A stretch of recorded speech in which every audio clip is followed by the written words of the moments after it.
Hello people of YouTube, welcome to the Spikehead podcast for what will be the first of a new series called Why I Love Movies. This series will be dedicated to my favourite films and how they made me feel, and why I defend them to the death.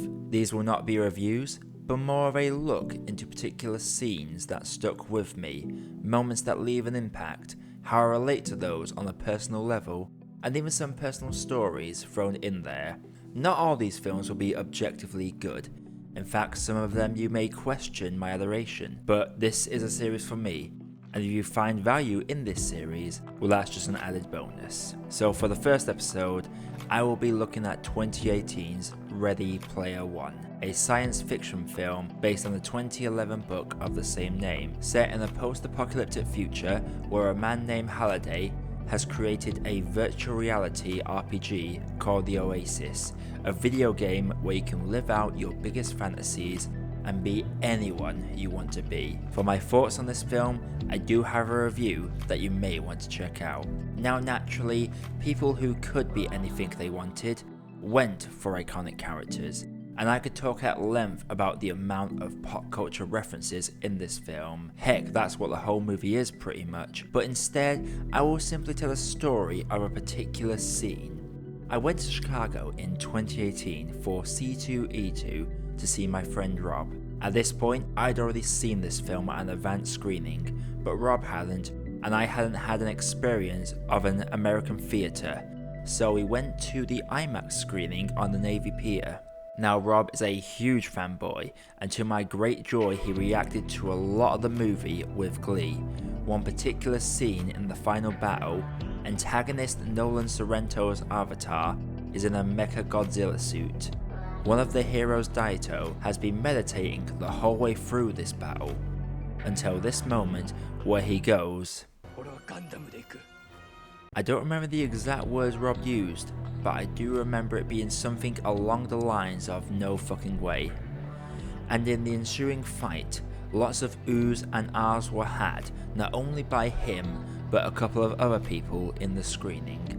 Side note, we did a podcast episode talking about this film, as well as some poorly aged Infinity War predictions, so feel free to check that video out. He also has his own podcast with his friend Alyssa called Let's Get Things Straight. Link for that channel will be down below.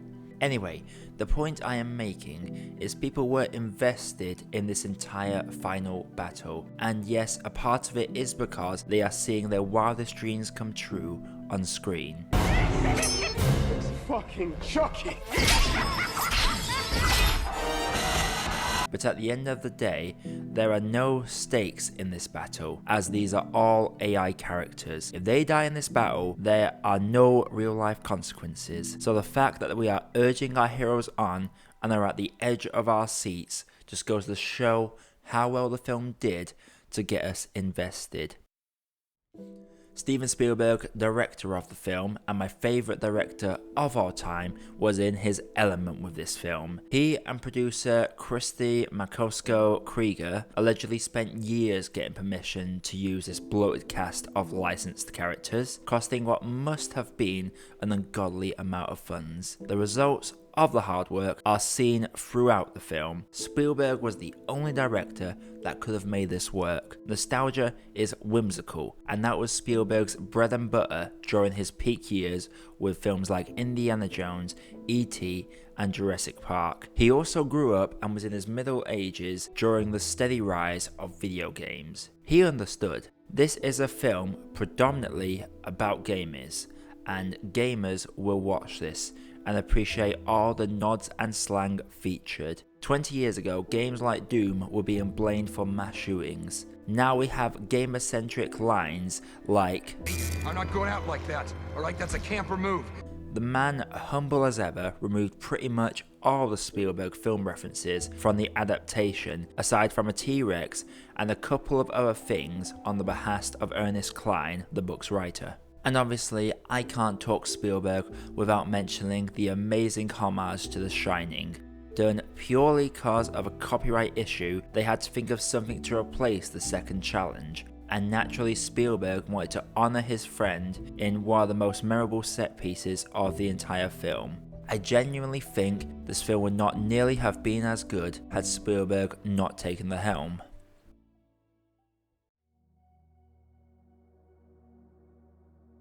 But for me, one scene in particular brings a tear to my eye every time. And this scene is the main reason why I love Ready Player One. Halliday handing over the egg to our protagonist Parzival. Parzival realises something isn't quite right about Halliday's avatar, and this exchange happens. Mr. Halliday, something I don't understand. You're not an avatar, are you? No. Is Halliday really dead? Yes.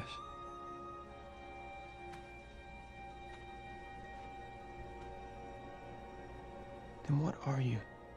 I personally theorise that Halliday, being the genius that he is, transferred his soul into the game. Not literally, mind, but game developers put their heart and soul over hundreds, even thousands of hours into their games. So for me, the metaphor is there plain as day. Halliday's soul lives on within the game. Whimsical and corny, yes, but it's Spielberg. And to cap it all off, this is his response. Goodbye, Parzival. Thanks. Thanks for playing my game. A simple thing, but a powerful one. Whether you're a game developer, filmmaker, writer, hell, even a YouTuber, we put so much energy into what we do. To put our art into a world that digests it freely, but will always look down upon people that dare to work in arts, because to them, art's work isn't real work. We go through the scrutiny. We dare to dream and use our imaginations to bring our ideas, our stories, our passions to life, which often leads to financial hardship and mental struggles.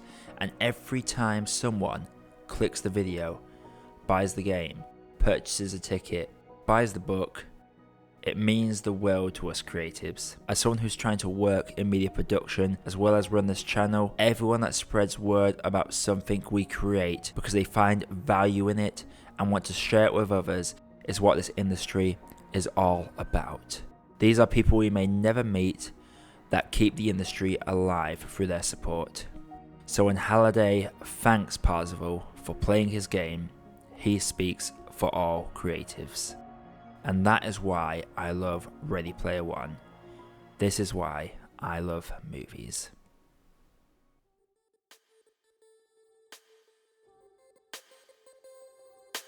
Hey, thank you for watching and thank you for making it to the end of the video. While you are here, if you haven't done it yet, please feel free to drop a like and consider hitting that subscribe button for more reviews coming all the time. And also, while you are here, there are some other videos over there that you might want to sink your teeth into. Have a good day, guys, and do enjoy.